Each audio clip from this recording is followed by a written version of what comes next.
عليكم ورحمة الله وبركاته. إن الحمد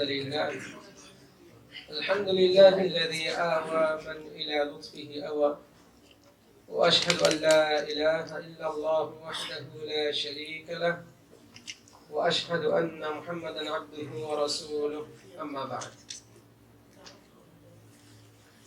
আমি শুরুতেই আল্লাহ সুবহানাহু ওয়া তাআলার দরবারে শুকরিয়া আদায় করছি, যিনি আমাদেরকে আজকের এই শ্রেষ্ঠ মুহূর্তে তার সন্তুষ্টি অর্জনের লক্ষ্যে দিনের একটা মহা গুরুত্বপূর্ণ অধ্যায় সম্পর্কে জ্ঞান অর্জনের জন্য আমাদের এই ইসলামিক সেন্টারে উপস্থিত হওয়ার তৌফিক প্রদান করেছেন। আলহামদুলিল্লাহ।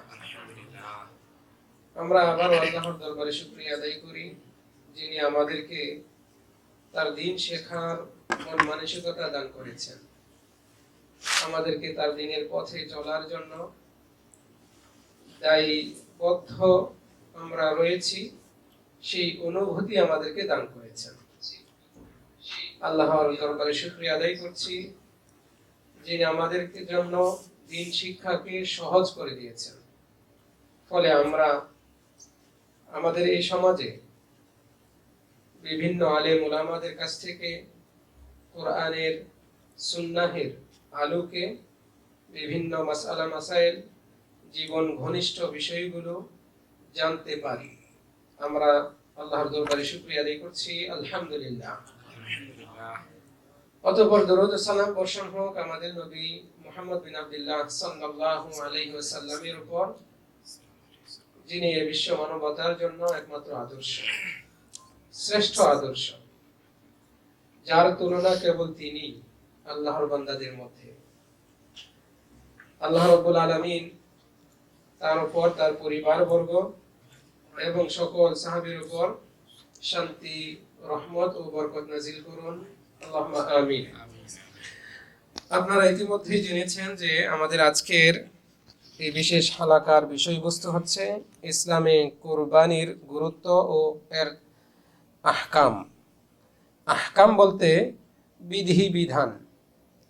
ইসলামের এই যে মহাগুরুত্বপূর্ণ একটি ইবাদত, এই ইবাদত সংশ্লিষ্ট যে বিধানগুলো রয়েছে, নিয়ম কানুন রয়েছে, আদব রয়েছে, এগুলোকেই আরবিতে আহকাম বলা হয়।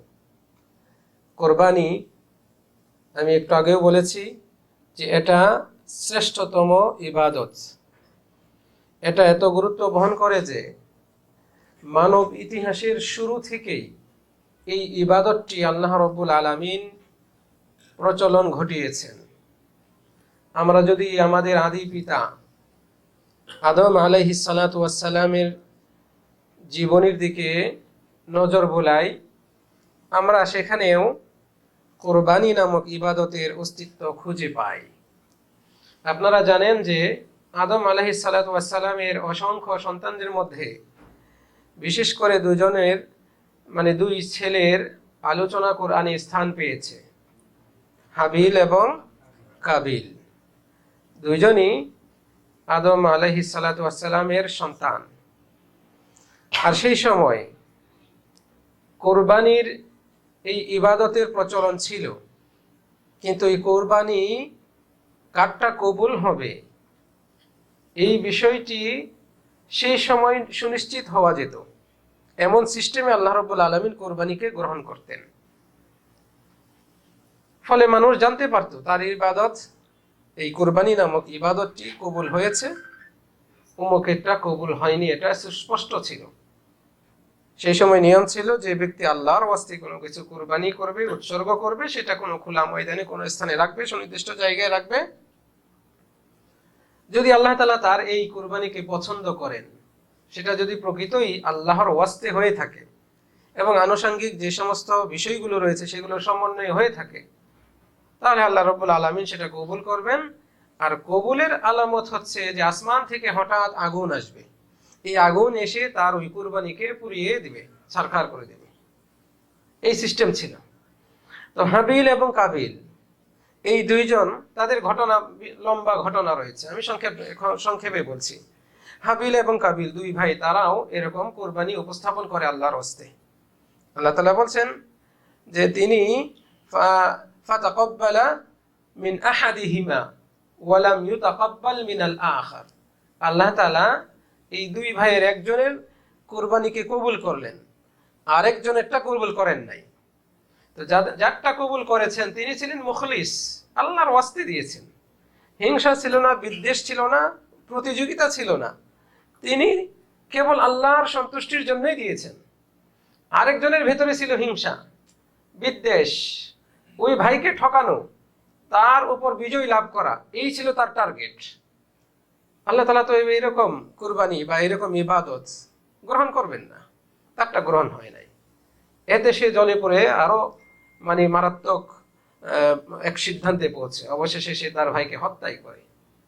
কাবিল তার ভাই হাবিলকে হত্যা করে। এই সংক্রান্ত আপনারা অনেকেই ঘটনা শুনেছেন। তো যাই হোক, এই কুরবানি এতটাই গুরুত্বপূর্ণ যে মানব ইতিহাসের শুরু থেকে আল্লাহ সুবহানাহু ওয়া তাআলা এর বিধান দিয়েছেন। আমরা যে সিস্টেমে কুরবানি করি, আমরা মুসলমানগণ, তথা আমরা চতুষ্পদ জন্তু, সুনির্দিষ্ট চতুষ্পদ জন্তু জবাই করে সুনির্দিষ্ট দিনে আল্লাহর সন্তুষ্টির জন্য এই কাজটা করি। এই প্রচলনটা শুরু হয় নবী ইব্রাহিম আলাইহিস সালাতু ওয়াস সালামের যুগ থেকে। তিনি হঠাৎ একদিন স্বপ্নে দেখেন যে তিনি নিজে তার সন্তান কলিজার টুকরা ইসমাইল আলাইহিস সালাতু ওয়াস সালামকে জবাই করছেন। তারপরে ঘুম থেকে উঠলেন। আর নবীদের স্বপ্ন সেটা ওহী, আল্লাহর আদেশের অন্তর্ভুক্ত। এবার তিনি এই স্বপ্ন যা দেখেছেন এটাকে বাস্তবায়ন করবেন কথা মতো, এবং স্বপ্ন যা দেখেছেন সেই অনুপাতে তিনি নিজ সন্তানকে নির্জনে নিয়ে গেলেন, এমন জায়গায় যেখানে কেউ বাধা দিবে এরকম নাই। এক শয়তান, সে তো চেষ্টা করেছে। তো যাই হোক, তার ছেলেকেও ঘটনা বললেন যে আমি এরকম স্বপ্নে দেখেছি, ইন্নী রাআইতু ফিল মানামি আন্নী আযবাহুকা ফানজুর মাযা তারা, আমি তো স্বপ্নে দেখেছি যে আমি তোমাকে জবাই করছি, আমি কুরবানি করছি, তুমি কি বলো? সন্তান তখন বলছেন, সাতাজিদুনি ইনশাআল্লাহু মিনাস সাবিরিন, হে আমার আব্বা, আপনি আল্লাহর এই আদেশ আপনি পূরণ করেন, আপনি আমাকে কুরবানি দেন, আমাকে ধৈর্যশীল পাবেন, আমি পলাবো না, আপত্তি করব না, আমাকে আপনি ধৈর্যশীল পাবেন। যেমন বাবা তেমনই তার সন্তান, যেহেতু এই সন্তান জানে যে এটা আল্লাহর পক্ষ থেকে আদেশ, আমরা তো আল্লাহরই, ইন্না লিল্লাহ ওয়া ইন্না ইলাইহি রাজিউন, আমরা তো আল্লাহর, আমাদেরকে তো আল্লাহর কাছেই ফেরত যেতে হবে। ফলে সন্তানও মেনে নিলেন, যেহেতু এটা ওহী, কাজে এটা বাস্তবায়ন করাতে এই বিশ্বপ্রভু আল্লাহ রাব্বুল আলামিন, যিনি আমার মালিক, তিনি সন্তুষ্ট হবেন। তিনিও এই ব্যাপারে সম্মতি দিলেন। সেই হিসেবে সন্তানকে শোয়ালেন, জবাই করবেন। যদিও এটা বাহ্যিকভাবে আপনার কাছে মনে হবে এটা হিংস্রতা, কিন্তু এটা সাধারণ মানুষের সাথে ঘটে নাই। এটা কিন্তু আল্লাহ রাব্বুল আলামিন পৃথিবীতে তার বাছাইকৃত বান্দার উপর নির্দেশনা জারি করেছেন। কাজে এটাকে হিংস্রতা বলার কোনো উপায় নেই। এর মাধ্যমেই আল্লাহ রাব্বুল আলামিনের হিকমত যা রয়েছে সেটা বাস্তবায়ন করবেন বান্দাদের মাঝে। এবং আল্লাহ রাব্বুল আলামিন পরীক্ষা করছেন ইব্রাহিম আলাইহিস সালাতু ওয়াস সালামকে, এই কঠিন আদেশ যার বাহ্যিক রূপ হচ্ছে খুব কষ্টের, বড় ধরনের বিসর্জনের, এবং এখানে অনেকটা হিংস্রতা প্রকাশ পায়, কিন্তু এর অভ্যন্তরে রয়েছে আল্লাহর সন্তুষ্টি, আল্লাহর প্রতি বান্দার আনুগত্য ও বিশ্বাস। আল্লাহ তাআলা ওই অভ্যন্তরীণ যে ফলাফল সেটা দেখতে চাচ্ছিলেন, যে আমার এই বান্দার কাছ থেকে এটা আমি পাই কিনা। তা ইব্রাহিম আলাইহিস সালাম পুরোপুরি সফল, তিনি পাশ করেছেন। সন্তানকে যখন জবাই করবেন, রব্বুল আলামিন পরিবর্তে ওয়াফাদাইনাহু বিযিবহিন আযীম, আল্লাহ তাআলাই বলছেন যে আমি এর পরিবর্তে এক মহান কুরবানির পশু দিলাম। তো এটাকে হাদিসে আসছে যে এক দুম্বা পাঠিয়ে দেন, সেই দুম্বাকে তারপরে তিনি কুরবানি করেন। আল্লাহ রাব্বুল আলামিন তো তার বান্দাকে এখানে এইভাবে জবাই করবেন না, এটা তো আল্লাহ রাব্বুল আলামিনও চান না যে ইসমাইলকে আল্লাহ রাব্বুল আলামিন ইব্রাহিম আলাইহিস সালাতু ওয়াস সালামের ৮০ বছর বয়স পার হওয়ার পরে দিলেন, এত প্রতীক্ষার পরে। তাহলে সেই সন্তানের প্রতি ইব্রাহিমের বাবার কতটা মায়া মহব্বত থাকবে? এই মায়া মহব্বতটা কি আল্লাহর আদেশের ঊর্ধ্বে, আল্লাহর নিষেধের ঊর্ধ্বে? মানে আল্লাহ যা আদেশ করেছেন, আল্লাহ যা নিষেধ করছেন, সেগুলো বাদ দিয়ে তিনি তার সন্তানকে আঁকড়ে ধরবেন? এটা আল্লাহ তাআলা দেখতে চান, পরীক্ষা করতে চেয়েছেন। যদিও আল্লাহ তাআলা জানেন, তবু এই শিক্ষাটা যেন উম্মতের কাছে, পরবর্তী প্রজন্মের কাছে থাকে, তাই এই সিস্টেমে আল্লাহ রাব্বুল আলামিন বিষয়টি প্রকাশ করলেন। তো যাই হোক, এইভাবে এই পশু জবাইয়ের প্রবর্তন হয় আমাদের শরীয়তে। আমাদের শরীয়তে তথা ইসলামে নবী মুহাম্মদ সাল্লাল্লাহু আলাইহি সাল্লামের আগমনের পরে এই কুরবানি নামক ইবাদতটি শরীয়তভুক্ত এবং একেবারে নিয়মভাবে, শরঈভাবে প্রচলিত হয় নিয়মিত নির্দিষ্ট দিনে। এটা হিজরি ২য় সালে, মনে রাখবেন, হিজরি ২য় সালে যখন রাসূল সাল্লাল্লাহু আলাইহি ওয়াসাল্লাম হিজরত করে আসলেন, প্রথম বছর, ২য় বছরের প্রথম তিনি ঈদের নামাজ পড়েন। ঈদের নামাজ বলতে কুরবানির ঈদের নামাজ পড়েন এবং সেই দিনই তিনি কোরবানি করেন। এরপর থেকেই আমরা মুসলমানগণ নিয়মিত এই ইয়াউমুন নাহার তথা কুরবানির ঈদের দিনে কোরবানি করে থাকি। এটা অত্যন্ত গুরুত্বপূর্ণ একটি ইবাদত।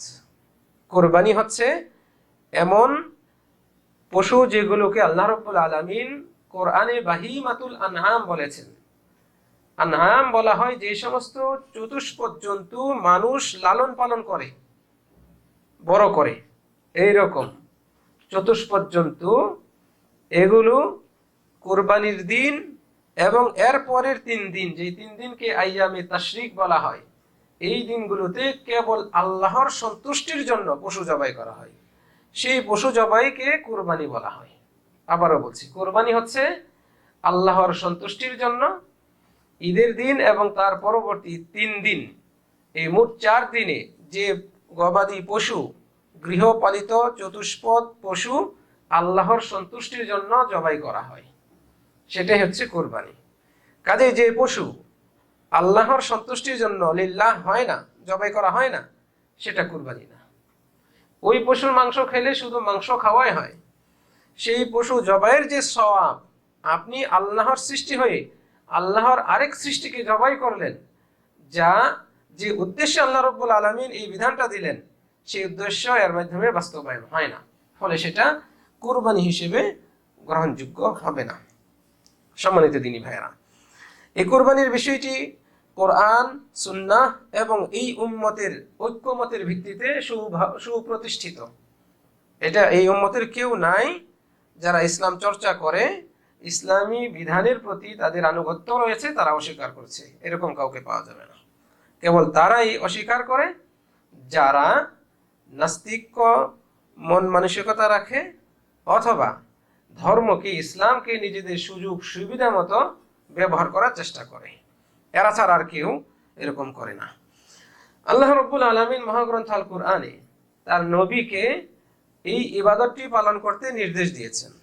ছোট্ট একটা সূরা, সূরা আল কাউসার, আপনারা সকলেই জানেন, ইন্না আ'তাইনাকাল কাউসার, তারপরে ফাসাল্লি লিরাব্বিকা ওয়ানহার, আপনি সালাত আদায় করুন আপনার রবের জন্য। ফাসাল্লি, অতঃপর আপনি সালাত কায়েম করুন, সালাত আদায় করুন, লিরাব্বিকা, আপনার রবের জন্য, ওয়ানহার, এবং কুরবানি করুন। আল্লাহ এই দুইটা আদেশ করেছেন যে রবের জন্যই আপনি সালাত পড়বেন, রবের জন্যই কুরবানি করবেন। আর এই দুইটা ইবাদত এত গুরুত্বপূর্ণ যে আরেক জায়গায় একত্র করে আল্লাহ রাব্বুল আলামিন তার বান্দাদের কাছ থেকে স্বীকৃতি নিচ্ছেন। কুল, হে নবী আপনি বলে দিন, ইন্না সালাতি ওয়া নুসুকি ওয়া মাহইয়ায়া ওয়া মামাতি লিল্লাহি রাব্বিল আলামিন, আপনি বলে দিন নিশ্চয়ই আমার সালাত, ওয়া নুসুকি আমার কুরবানি, ওয়া মাহইয়ায়া ওয়া মামাতি এবং আমার জীবন ও মৃত্যু, লিল্লাহি রাব্বিল আলামিন, বিশ্বপ্রভু আল্লাহর জন্যই। তাহলে এই যে দুইটা আয়াত, এই দুইটা আয়াতই আল্লাহ রাব্বুল আলামিন তার জন্য কুরবানি হতে হবে, যেমন তার জন্য সালাত হতে হবে, আমাদেরকে আদেশ করেছেন, আমাদেরকে শিক্ষাই দিয়েছেন, আহ্বান জানিয়েছেন। মহাগ্রন্থ আল কোরআনের পাশাপাশি বহু হাদিস আসছে কুরবানির ফজিলত সম্পর্কে, তবে এ সম্পর্কে অধিকাংশ হাদিসই জয়ীফ, বিশুদ্ধ না। বিশুদ্ধ হাদিসগুলোর মধ্যে সবচেয়ে প্রসিদ্ধ হাদিস হচ্ছে এটা, যেখানে নবী মুহাম্মদ সাল্লাল্লাহু আলাইহি ওয়াসাল্লাম বলেছেন, মা আমিলা ইবনু আদম ইয়াওমান নাহরি আহাব্বা ইলাল্লাহ মিন ইহরাকিদ দাম। কুরবানির দিনে বান্দারা যে সমস্ত আমল করে, এই আমলগুলোর মধ্যে আল্লাহর কাছে সবচেয়ে প্রিয় আমল হচ্ছে রক্ত প্রবাহিত করা, মানে কুরবানি দেওয়া। ঈদের দিন, ইয়াউমুল আযহা, কুরবানির ঈদের দিন বান্দারা যে সমস্ত ইবাদত করে, আমল করে, এই আমলগুলোর মধ্যে পশু জবাই করার চেয়ে শ্রেষ্ঠ এবং আল্লাহর কাছে অধিক প্রিয় কোনো আমল নাই। ঠিক এই কথাটা বলছেন রাসূল সাল্লাল্লাহু আলাইহি ওয়াসাল্লাম এই হাদিসে। তারপরে তিনি বলছেন, ওয়া ইন্নাহু লা ইউতা ইয়াউমাল কিয়ামাতি বিকুরুনিহা ওয়া শাআরিহা ওয়া আযফারিহা ওয়া আযলাফিহা। কিয়ামতের দিন ওই কুরবানির পশুর চামড়া, শিং, এর যে নখ, খুর রয়েছে, হাড় রয়েছে, এগুলোকে উপস্থিত করা হবে। আর এই যে পশুর রক্ত যা জবাই করার সময় পতিত হয়, রাসূল সাল্লাল্লাহু আলাইহি সাল্লাম বলছেন এই রক্ত আল্লাহর কাছে পৌঁছে যায় জমিনে পড়ার আগেই। সুবহানাল্লাহ। আপনি গরু জবাই করছেন, খাসি জবাই করছেন, আল্লাহর ওয়াস্তে কুরবানি দিচ্ছেন, এটার রক্তটা মাটিতে পড়ার আগেই আল্লাহর কাছে পৌঁছে যায়। আল্লাহ তাআলা বলছেন, লা ইয়ানালাল্লাহু লুহুমুহা ওয়ালা দিমাউহা ওয়ালাকিন ইয়ানালুহু তাকওয়া মিনকুম। আপনার যদি তাকওয়ার ভিত্তিতে, মানে লিল্লাহ, আল্লাহর ওয়াস্তে আপনি এই জবাই করে থাকেন, এর মাংস আল্লাহর কাছে পৌঁছবে না, আল্লাহর কাছে রক্তও পৌঁছবে না। ওয়ালাকিন ইয়ানালুহু তাকওয়া মিনকুম, আল্লাহ তাআলা এখানে আয়াতে বলছেন তোমাদের কাছ থেকে আল্লাহর কাছে পৌঁছবে তোমাদের তাকওয়াটা। তাহলে আপনি আল্লাহর ওয়াস্তে যে জবাই করবেন, মাটিতে এর রক্ত পৌঁছার আগে আপনার বিশুদ্ধ নিয়তের কারণে আল্লাহর কাছে সওয়াব সাব্যস্ত হয়ে যায়। সুবহানাল্লাহ। এই হাদিসটি সুনানে তিরমিজিতে রয়েছে এবং সুনান ইবনে মাজাতেও রয়েছে। ইমাম আলবানী এই হাদিসটিকে সহিহ বলেছেন। রব্বুল আলামিনের কাছে কামনা করি রব্বুল আলামিন আমাদের জীবনে এই শ্রেষ্ঠ ইবাদতটি আল্লাহর ওয়াস্তেই, তার সন্তুষ্টির জন্যই পালন করার তৌফিক দান করুন। কুরবানি দেওয়ার বিধান কি? এটা কি ফরজ? সবাইকেই দিতে হবে, নাকি কারো কারো জন্য সুযোগ আছে এটা থেকে বেঁচে থাকা, মানে না দিলেও চলবে? কেউ যদি কুরবানির সামর্থ্য থাকে আর কুরবানি না দেয়, তাহলে শরীয়ত তার ব্যাপারে কি বলে? এই বিষয়টি আমাদের এই আলোচনার মধ্যে আসা উচিত। তাই বলছিলাম যে এই কুরবানি শরীয়তের দৃষ্টিতে এর হুকুম হচ্ছে যে এটা সুন্নতে মুআক্কাদা, এটা সুন্নাহ, তবে খুব গুরুত্বপূর্ণ সুন্নাহ। গুরুত্বপূর্ণ কেন? কারণ রাসূল সাল্লাল্লাহু আলাইহি সাল্লাম যাদের সামর্থ্য রয়েছে তারা যদি কুরবানি না দেয়, তাদের ব্যাপারে এমন কিছু উচ্চারণ করেছেন যা থেকে বোঝা যায় যে এটা অত্যন্ত গুরুত্বপূর্ণ। আবার আরো বেশ কিছু হাদিস আছে যেখানে তিনি এমন ভাষায় কুরবানির প্রতি আমাদেরকে উদ্বুদ্ধ করেছেন যা থেকে বোঝা যায় যে এটা সবার উপর আবশ্যক না, এবং এটা মানে ওয়াজিব বা ফরজ এই পর্যায়েরও না। ফলে এই দুই রকমের দলিলকে সমন্বয় করে জমহুর আলেমগণ, জমহুর বলা হয় অধিকাংশ আলেমগণ বলেছেন যে এটা সুন্নতে মুআক্কাদা। আর হানাফি মাযহাবের ফতোয়া অনুপাতে সামর্থ্যবান ব্যক্তির উপর এটা ওয়াজিব, এবং ওনারা যে ওয়াজিব বলেছেন সেটা সপক্ষে ওই যে সুন্নতে মুআক্কাদা যে কারণে বলা হলো সেই দলিলগুলি তারা এখানে উল্লেখ করেছেন। সম্মানিত দিনী ভাইরা, তো নবী মুহাম্মদ সাল্লাল্লাহু আলাইহি ওয়াসাল্লাম বলেছেন যে মান ওয়াজাদা সাআতান ওয়া লাম ইউযাহি ফালা ইয়াকরাবান্না মুসাল্লানা, যার সামর্থ্য আছে তারপরেও কুরবানি দিল না, সে যেন আমাদের মুসল্লায় মানে ঈদগাহে না আসে। এইভাবে রাসূল সাল্লাল্লাহু আলাইহি ওয়াসাল্লাম এই কথাটি বলেছেন। ফলে এর বাহ্যিক রূপ থেকে আমাদের কাছে মনে হয় যে তাহলে তো এটা ওয়াজিবের পর্যায়ে, আবশ্যক, সামর্থ্য থাকলে অবশ্যই কোরবানি দিতে হবে। আর জমহুর আলেমগণ তারা বলেছেন এটা ওয়াজিব না, সুন্নাহ, তবে গুরুত্বপূর্ণ সুন্নাহ। তাদের দলিল কি? রাসূল সাল্লাল্লাহু আলাইহি ওয়াসাল্লাম বলেছেন, ইযা রাআইতুম হিলালা যিল হিজ্জাহ, যখন তোমরা জিলহজ মাসের নতুন চাঁদ দেখবে, ওয়া আরাদা আহাদুকুম আন ইউযাহি, আর তোমাদের তখন কারো নিয়ত হচ্ছে যে সে কুরবানি দিবে, ফালইউমসিক আন শা'রিহি ওয়া আযাফিরিহি, সে যেন তার চুল নখ না কাটে। তাহলে রাসূল সাল্লাল্লাহু আলাইহি ওয়াসাল্লামের ভাষাটা বোঝার চেষ্টা করেন। এখানে বলছেন যখন জিলহজের চাঁদ ওঠে আর তোমাদের কেউ কুরবানির নিয়ত করে, তাহলে সে যেন আর নখ চুল না কাটে, এটা কুরবানি দাতাদের জন্য। তাহলে এইখানে রাসূল সাল্লাল্লাহু আলাইহি ওয়াসাল্লামের ভাষা থেকে বোঝা যায় যে এটা আবশ্যক না, যাদের ইচ্ছা আছে। তিনি বলছেন ওয়া আরাদা আহাদুকুম আন ইউযাহি, আর তোমাদের কেউ তখন কুরবানির ইচ্ছা রাখে। যদি আবশ্যক ওয়াজিব হতো তাহলে এই ভাষায় বলতেন না। তারপরে অন্য জায়গায় আসছে, আরো হাদিসে আসছে, বিশুদ্ধ হাদিস, রাসূল সাল্লাল্লাহু আলাইহি ওয়াসাল্লাম বলছেন সালাসুন, তিনটা বিষয় তোমাদের জন্য সেটা মুস্তাহাব, কিন্তু আমার জন্য সেটা ফরজ। সালাসুন, তিনটি বিষয়, হুন্না আলাইয়া ফারাইজ ওয়া লাকুম তাতাওয়ু, ওই তিনটা বিষয় আমার জন্য ফরজ, আমার উপর ফরজ আবশ্যক, আর তোমাদের জন্য সেটা ঐচ্ছিক। এই তিনটার মধ্যে একটা হচ্ছে আন-নাহর, কুরবানি করা, দ্বিতীয় হচ্ছে আল বিতর, বিতরের সালাত, আর তিন নাম্বার হচ্ছে ওয়া রাকাতা আয-যুহা, হ্যাঁ, চাশতের নামাজ, জোহর নামাজ। তো এখানে নাহারের কথাও বলেছেন, কুরবানির কথা। কুরবানি রাসূল সাল্লাল্লাহু আলাইহি ওয়াসাল্লামের উপর আবশ্যক ছিল, কিন্তু উম্মতের উপর আবশ্যক না। আর এই জন্যই তো আমরা দেখি যে রাসূল সাল্লাল্লাহু আলাইহি ওয়াসাল্লাম কুরবানি দিয়েছেন এবং উম্মতের পক্ষ থেকে যারা কুরবানি দিতে পারে নাই তাদের পক্ষ থেকেও তিনি কুরবানি দিয়েছেন। তাহলে যদি আবশ্যক হতো তাহলে রাসূল সাল্লাল্লাহু আলাইহি ওয়াসাল্লাম আরেকজনেরটা দিতেন না, যাদের উপর আবশ্যক তারা এটা আদায় করবে, এটাই তিনি উল্লেখ করতেন। তাছাড়া আবু বকর, উমর রাদিয়াল্লাহু আনহুমা তারাও মাঝে মধ্যে কুরবানি করতেন না, ইচ্ছাকৃতভাবেই, মাখাফাতান আন ইয়াযুন্না আন্নাল উযহিয়া ওয়াজিবা, মাখাফাতান আন ইয়াযুন আন্নাল উযহিয়া ওয়াজিবা, এই ভয়ে যে মানুষ যেন এটা মনে না করে কুরবানি করা ওয়াজিব। যদি তিনি, এই দুইজন খলিফা নবী ইসলামের পরে আবু বকর এবং উমর শ্রেষ্ঠ মানুষ এই উম্মতের, তারা যদি নিয়মিত এটা পালন করেন তাহলে মানুষের ধারণা হবে যে হয়তো কুরবানি করাটা ওয়াজিব। এই আশঙ্কায় তারা মাঝে মধ্যে কুরবানি করতেন না, এবং এগুলো সব বিশুদ্ধ দলিল দ্বারাই প্রমাণিত। ফলে এগুলো প্রমাণ করে, এগুলোর নির্যাস হচ্ছে যে কুরবানি করা এটা আবশ্যক না।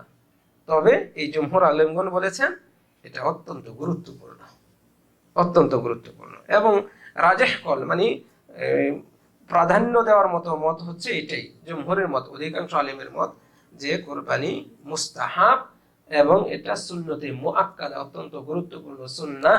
রাসূল সাল্লাল্লাহু আলাইহি ওয়াসাল্লাম নিজে করেছেন, সাহাবাগণ করেছেন, রাসূল সাল্লাল্লাহু আলাইহি ওয়াসাল্লাম উদ্বুদ্ধ করেছেন সামর্থ্যবানদেরকে, ও তিনি কঠিন ভাষায় বলেছেন, কঠিন ভাষায় বলেছেন। কাজেই এই জমহুর আলেমগণ বলছেন যে সামর্থ্যবান ব্যক্তি যদি ইচ্ছা করে এই কুরবানি না করে তাহলে এটা মাকরুহ, অন্তত এটা কি হবে, হারাম না বলে মাকরুহ বলবো, এবং পালন করার আদেশের ক্ষেত্রে একদম আবশ্যক না বলে আমরা সুন্নতে মুআক্কাদা বলবো।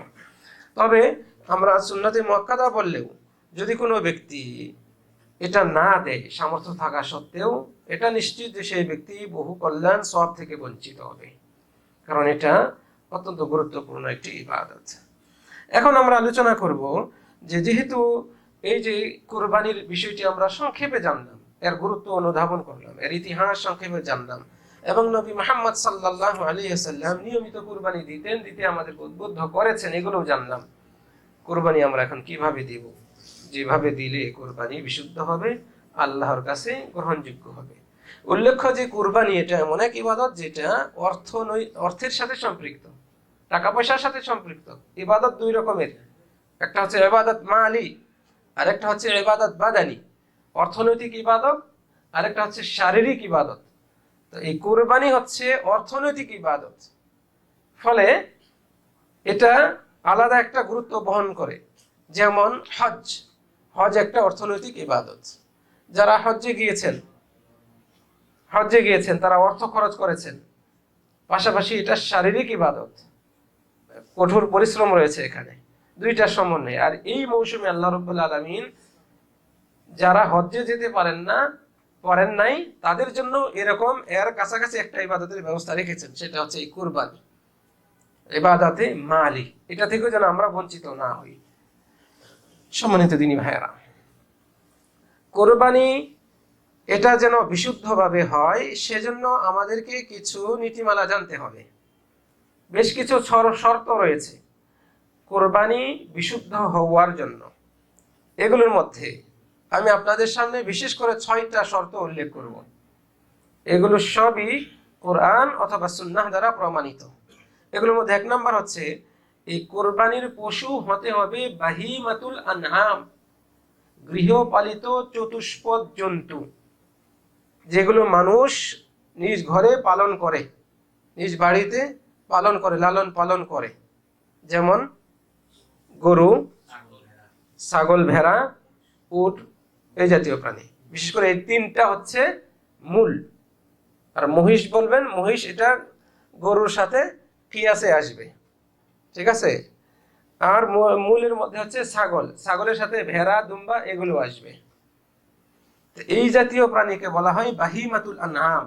আল্লাহ রাব্বুল আলামিন বলছেন ওয়ায়াযকুরু ইসমাল্লাহ ফি আইয়ামিন মা'লুমাত, এবং তারা সুনির্দিষ্ট দিনগুলোতে আল্লাহর জিকির করবে, আল্লাহর নাম স্মরণ করবে। আলা মা রাযাকাহুম মিন বাহিমাতিল আনআম, তিনি যে তাদেরকে চতুষ্পদ গৃহপালিত জন্তু রিজিক হিসেবে দিয়েছেন এই জন্য। মানে এই যে সুনির্দিষ্ট দিন, এটার ব্যাখ্যায় তাফসিরে মুফাসসিরিনরা বলছেন যে এই দিনগুলো হচ্ছে কুরবানির দিন এবং এর পরের 3 দিন আইয়ামে তাশরিক বলা হয়। জিলহজ্জের 11, 12, 13 এই 3 দিন, আর কুরবানির দিন তো 10 তারিখ। এইভাবে মোট 4 দিন। কুরবানির দিন কয় দিন মনে রাখবেন? কুরবানি মোট কয় দিন করা যায়? 4 দিন করা যায়। কুরবানির দিন আর এর পরের 3 দিন, এই 4 দিন আল্লাহ তাআলা বলছেন যেন তারা, আল্লাহ তাআলা তাদেরকে যে গবাদি পশু রিজিক হিসেবে দিয়েছেন এই জন্য এই দিনগুলোতে আল্লাহর স্মরণ করে, মানে আল্লাহর জিকির করে, বেশি বেশি জিকির আজকার করে। আল্লাহ তাআলা এই বিধান দিয়েছেন। ফাকুলু মিনহা ওয়া আত'ইমুল বাঈসাল ফাকির, আল্লাহ তাআলা বলেন কাজেই তোমরা ওই গবাদি পশু জবাই করে কুরবানি করে নিজেরা সেখান থেকে মাংস খাও।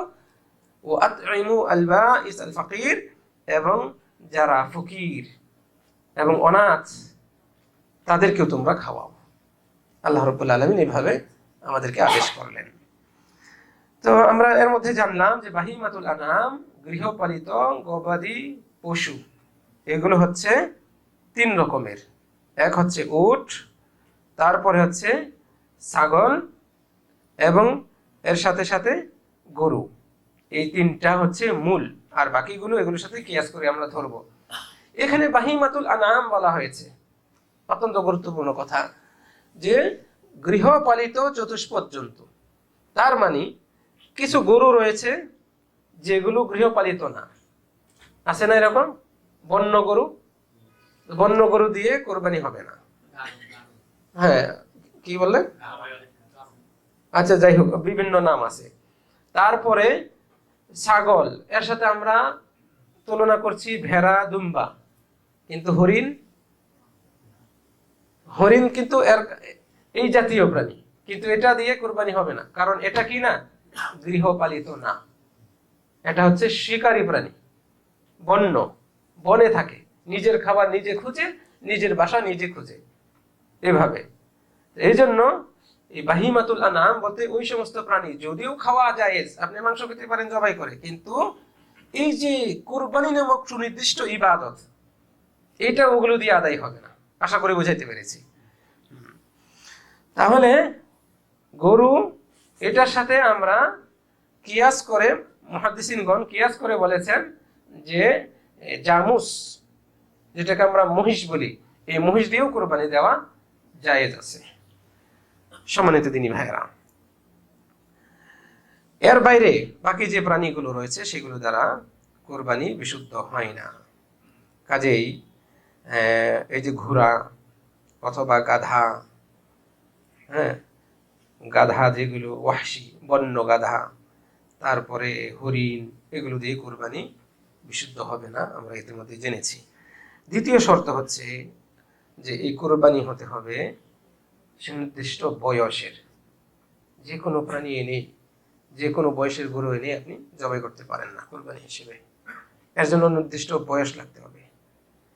হ্যাঁ, যেটাকে হাদিসে মুসিন্না বলা হয়েছে, মুসিন্না সিন থেকে, সুনির্দিষ্ট বয়সের। আর এই বয়সের মাপ করতে গিয়ে হাদিসের আলোকে মুহাদ্দিসিনরা বলছেন যে সেগুলো হতে হবে দাঁতালু, যেগুলোর দাঁত হয়েছে, মানে ন্যূনতম 1 বছর বয়স হওয়ার পর থেকে, হ্যাঁ, প্রাণী ভেদে সেগুলোর বয়স নির্ধারিত হবে দাঁত হওয়ার দিক থেকে। দুধ দাঁত যখন পড়ে যাবে তখন এরপর থেকে এগুলোর হিসাব শুরু হয়, এবং প্রাণীর ভিন্নতার কারণে এদের বয়সের ভিন্নতা রয়েছে। তো রাসূল সাল্লাল্লাহু আলাইহি সাল্লামের হাদিস থেকে আমরা যেগুলো প্রমাণ পাই সেই হিসেবে উটের বয়স কমপক্ষে 5 বছর হতে হবে।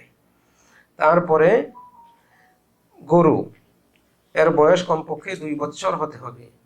ছাগল, এর বয়স কমপক্ষে 1 বছর হতে হবে। আর ভেড়া যদি কেউ কুরবানি দেয় তাহলে এই ক্ষেত্রে ছাড় রয়েছে, ন্যূনতম 6 মাস বা তার চেয়ে বেশি বয়সের হতে হবে। বুঝাইতে পেরেছি আশা করি। তাহলে গরু কয় বছর বয়স? কমপক্ষে 2 বছর বয়সে হতে হবে।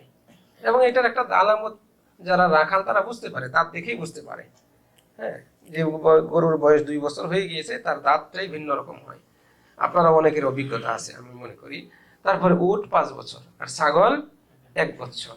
1 বছরের নিচে ছাগল দিয়ে যদি 1 বছরের কম বয়সী ছাগল দিয়ে কেউ কোরবানি দিলে সেটা কোরবানি হবে না, মাংস খাওয়া হবে, এটা মনে রাখবেন।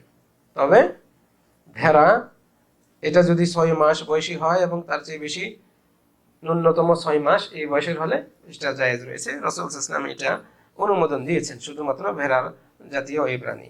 কোন কোন রিওয়ায়াতে আসছে যে যদি 1 বছরের কম বয়সী হয় ছাগলের বাচ্চা, কিন্তু সেটা খুব মোটা তাজা, 1 বছরের বাচ্চার চেয়েও দেখতে 6 মাস বা 7 মাস বয়সীটা বেশি নাদুস নুদুস, হ্যাঁ, স্বাস্থ্যবান, এরকম যদি হয় তাহলে দেওয়া যাবে। তো এই মর্মে যে হাদিসটা আসছে এটা অনেক অনেক মুহাদ্দিসিন বলছেন এটা ওই সাহাবীর জন্য খাস, যে সাহাবীকে রাসূল সাল্লাল্লাহু আলাইহি ওয়াসাল্লাম এটা অনুমতি দিয়েছিলেন, কারণ আমভাবে রাসূল সাল্লাল্লাহু আলাইহি ওয়াসাল্লাম নিষেধ করেছেন। আর শুধু ওই সাহাবী এসে যখন জিজ্ঞেস করলেন যে আমার অন্য কোনো প্রাণী নাই, এইটা আছে খুব স্বাস্থ্যসম্মত, মানে স্বাস্থ্যবান, তখন তাকে অনুমতি দিয়েছিলেন, ওটা খাস। কাজে ওই দলিল নিয়ে এসে যদি আপনাকে কেউ বলে তাহলে আপনি ওটা ওই দিকে মনোযোগ দিবেন না।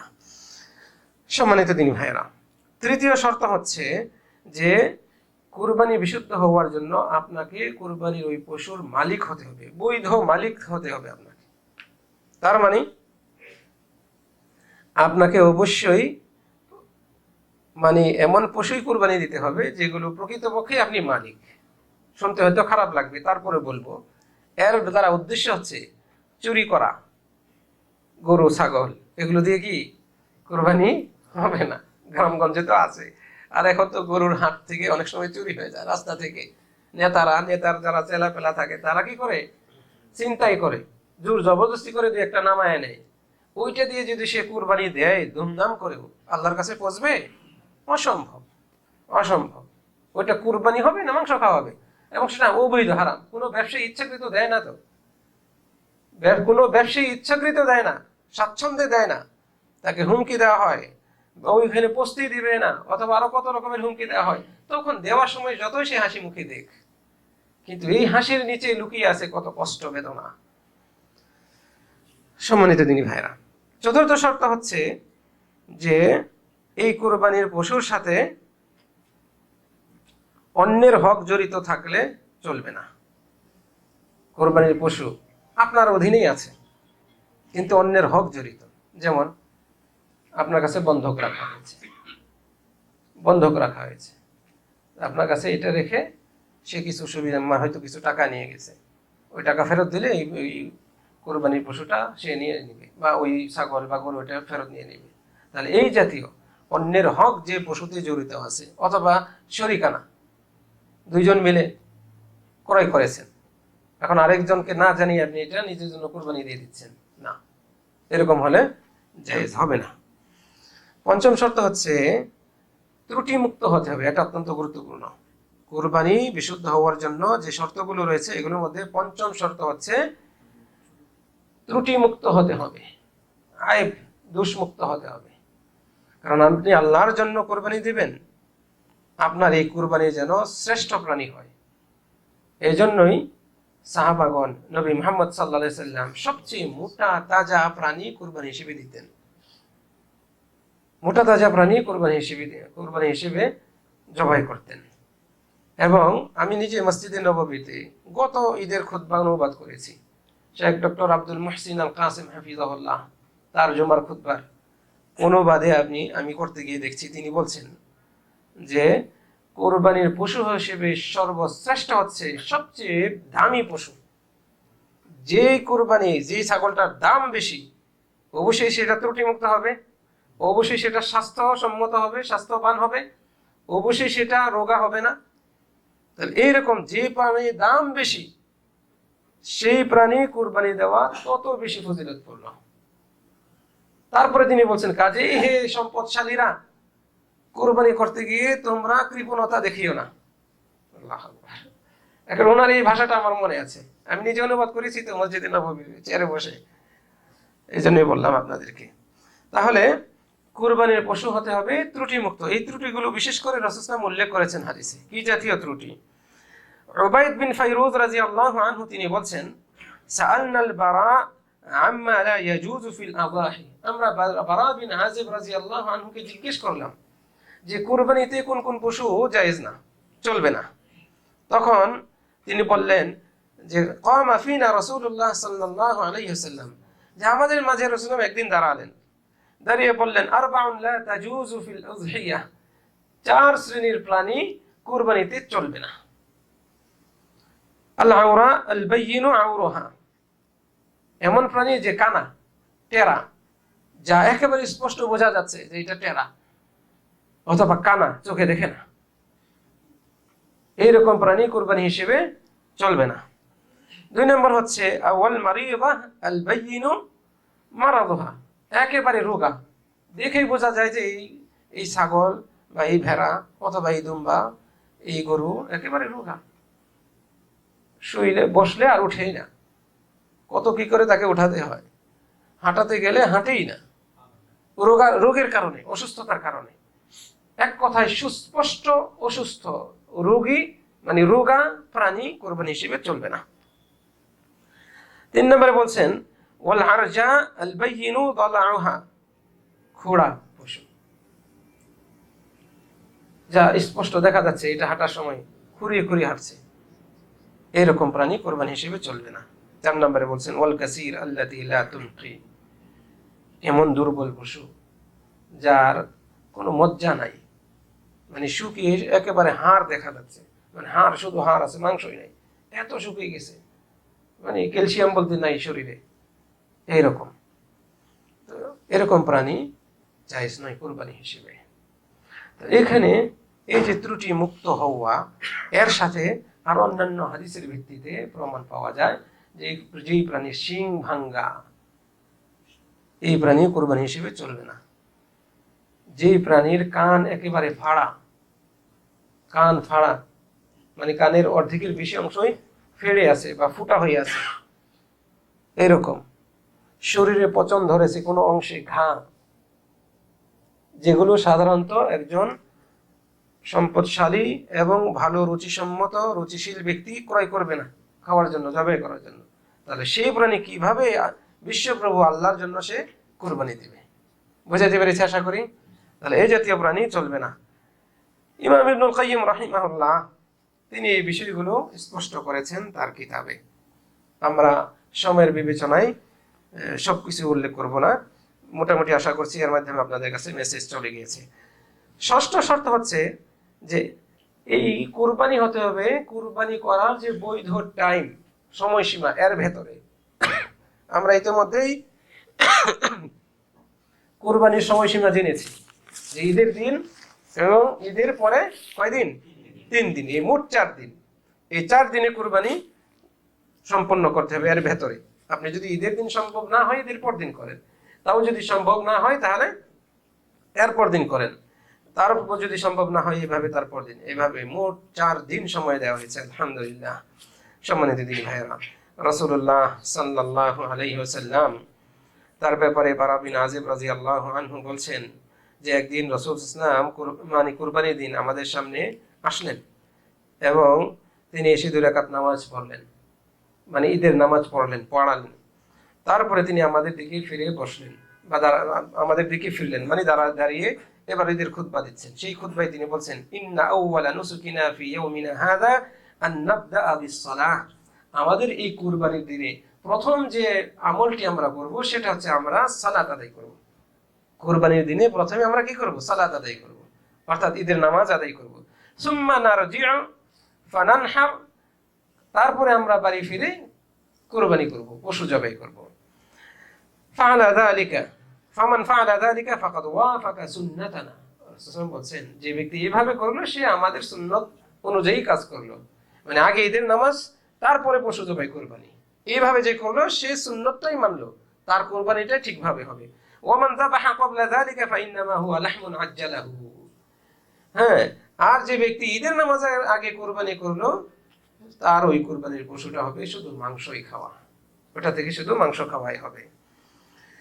লাইসা মিনান নুসুকি ফি শাইইন, কুরবানির কোনো কিছু এর মধ্যে থাকবে না, মানে কুরবানির যে সওয়াব ওই হিসেবে গ্রহণযোগ্য হবে না। সম্মানিত দিনী ভাইরা, এভাবে আমরা সংক্ষিপ্ত ভাবে মোট 6টা শর্ত জানলাম। এই 6টা শর্তের ভিত্তিতে যদি আপনার কুরবানি হয়, আশা করা যায় ইনশাআল্লাহ এই কুরবানি লিল্লাহ হবে। এর পাশাপাশি আপনাকে কিছু আদব খেয়াল রাখতে হবে, কিছু শিষ্টাচারিতা রয়েছে, যাতে আপনার কুরবানিটা আসলেই একেবারে বিশুদ্ধ হয়, কুরবানি হিসেবে আল্লাহর কাছে পৌঁছে কবুল হয়।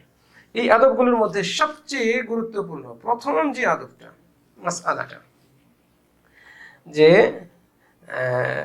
আদব বিষয়ে আমি আর একটু পরে আলোচনা করি, কিছু মাসআলা আগে আলোচনা করি ইনশাআল্লাহ, আদবটা শেষে আলোচনা নিয়ে আসি। যে এক্ষেত্রে প্রথম আমরা যে মাসআলাটা উল্লেখ করতে চাই সেটা হচ্ছে, যদিও আমাদের আলোচনার ভেতরে চলে গিয়েছে, যারা কুরবানি করতে ইচ্ছা করেছেন, নিয়ত করেছেন, তারা জিলহজের চাঁদ ওঠার পরে আর নখ, চুল এগুলো কোনো কিছুই কাটবেন না। কাজেই দাড়ি ছাঁটা, মুছ কাটা অথবা নাভি বা বগলের নিচের চুল পরিষ্কার করা, এগুলো কোনোটাই করা যাবে না। এটা শুধুমাত্র মুস্তাহাব সেই ব্যক্তির জন্য যিনি কুরবানি দিবেন। কাজেই আপনার পরিবারে আপনি কুরবানি দিচ্ছেন, আপনার স্ত্রী, আপনার সন্তান অথবা অন্যরা, আপনার ভাইরা, তারা যদি কাটে করতে পারে, কিন্তু আপনি এগুলো থেকে বিরত থাকবেন। এটা হলো মুস্তাহাব, এটা আবশ্যক কিছু না। 2 নম্বর আরেকটা মাসআলা হচ্ছে যে আমাদের সমাজে অনেকেই দাবি করেন যে আমরা কুরবানি জবাই না করে, কুরবানি না দিয়ে যদি ওই টাকাটা দান করে দিই তাহলে অনেক উত্তম। এটা বলেন আমাদের সমাজে, মানে কুরবানির মৌসুম হলে তারা খুব দানশীল সাজতে চায়, পশু জবাই করতে দিবে না, আর ওখানে বলি নামক যত বলি হোক ওটাতে তাদের আপত্তি নেই। কুরবানি আসলেই এরকম কিছু শ্রেণীর মানুষ আছে যাদের মানে এরকম একটা প্রবণতা শুরু হয়। এই শরীয়ত এটার দিকেও লক্ষ্য করেছে, এবং নিঃসন্দেহে কুরবানি যা একটা মৌসুমের সাথে সম্পৃক্ত, সুনির্দিষ্ট সময়ের সাথে সম্পৃক্ত, এটা উত্তম ওই সময় আদায় করা। দান সৎকার চেয়ে যে দান সৎকার শ্রেষ্ঠ ইবাদত, কিন্তু সেটা নির্দিষ্ট সময়ের সাথে সম্পৃক্ত না, উন্মুক্ত। কাজে উন্মুক্ত সময়ের শ্রেষ্ঠ ইবাদতের চেয়ে সুনির্দিষ্ট দিনের শ্রেষ্ঠ ইবাদত, সেটাকে পালন করা উত্তম। মনে হয় বুঝাইতে পারি নাই। দান সৎকার করা নিঃসন্দেহে শ্রেষ্ঠ। ইসলামের অন্যতম টার্গেট হচ্ছে ধনবানরা যেন দান সৎকায় অভ্যস্ত হয়, ফকির মিসকিনরা যেন আর হাত না পাতে। দারিদ্র বিমোচন করা ইসলামের অন্যতম বড় টার্গেট, লক্ষ্য। আর এই জন্যই রাসূল সাল্লাল্লাহু আলাইহি ওয়াসাল্লাম বলছেন তোমরা দান করো। নারীদের, মহিলাদের দিকে যাওয়া, তাদের আশপাশ দিয়ে যাওয়ার সময় বলতেন, ইয়া মা'শারান নিসা তাসাদ্দাকনা, হে নারীগণ তোমরাও দান করো। আমি অধিকাংশ জাহান্নামবাসী নারীদেরকে দেখেছি। কাজে তোমরা দানে পিছিয়ে থাকো না, দান করো মাধ্যমে জাহান্নাম থেকে বাঁচার চেষ্টা করো। ইত্তাকুন নার ওয়ালাউ বিশিক্কি তামরা, এক খণ্ড খেজুর দান করে হলেও তোমরা জাহান্নাম থেকে বাঁচো। এইভাবে রাসূল সাল্লাল্লাহু আলাইহি ওয়াসাল্লাম উল্লেখ করেছেন। আর আল্লাহ তাআলা কোরআনে কত আয়াতে যে দান সৎকার ব্যাপারে বলেছেন, যারা দান সৎকার করে আল্লাহর হস্তে তাদের কোনো ভয় নাই। আল্লাহ তাআলা বলেছেন ফালা খাউফুন আলাইহিম ওয়ালা হুম ইয়াহজানুন, জান্নাতের সুসংবাদ দিয়েছেন। প্রকাশ্যে অপ্রকাশ্যে দান সৎকার করতে আল্লাহ তাআলা আদেশ করেছেন। এইভাবে বহু আদেশ এসেছে, কিন্তু এটা কোনো সুনির্দিষ্ট সময়সীমা নাই, যে কোনো সময় আন্তরিক করতে পারেন। কিন্তু এমন ইবাদত, যে ইবাদতটা ফরজ না কিন্তু মুস্তাহাব, সেটা যদি নির্দিষ্ট সময়ের সাথে সম্পৃক্ত হয় আর ওই সময়টা যদি উপস্থিত হয়, তখন ওই সময়ে তুলনামূলকভাবে ওই সময়ের সাথে সম্পৃক্ত ইবাদতটা পালন করাই শ্রেষ্ঠ। আমি যদি একটা উদাহরণ দিই, আপনারা আরো সুন্দরভাবে বুঝবেন। আপনি কোরআন তেলাওয়াত করতেছেন, কোরআন তেলাওয়াত করা এটা নিঃসন্দেহে শ্রেষ্ঠ একটা ইবাদত, হ্যাঁ, সওয়াবের আমল। আর ওই সময় যদি আজান দেয়, আর আজানের কি দিতে হয়? জবাব দিতে হয়। জবাব দেওয়া এটা খুব বড় কোনো ইবাদত না, বরং আমাদের ধারণা এটার চেয়ে কোরআন তেলাওয়াতটা উত্তম। সাধারণ আমাদের ধারণা কোরআন তেলাওয়াতটা উত্তম।